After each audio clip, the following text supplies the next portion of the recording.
How to connect Squarespace domain to Shopify. So this is a simple and easy guide on how to connect Squarespace domain to Shopify. So first, you just have to simply create an account on Squarespace. If you have your website already, what you're going to do is you need to go to domains and then get the domain. Since I don't have one yet, so let's just say this is my domain here on Squarespace. What I'm going to do is I'm going to copy this one. Now go and open your Shopify or log into your Shopify, go to settings, and then here you have to look for domains. Tap this one. And then here you have to look for connect to existing domain. Tap this one right here. And then what you're going to do is you just have to paste your domain from Squarespace. For example, this one. Okay, just copy and then go back to Shopify and then paste it.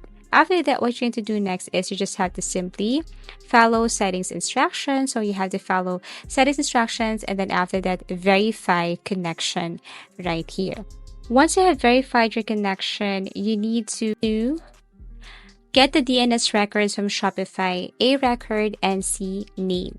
Log into your Squarespace and access your domain's DNS settings. Update the A record to point to Shopify's IP address. Update the C name record to point to shops.myshopify.com. Verify the connection in Shopify and wait for DNS propagation. Now your Squarespace domain should be successfully connected to your Shopify store. Thank you for watching and see you again in our next video tutorials.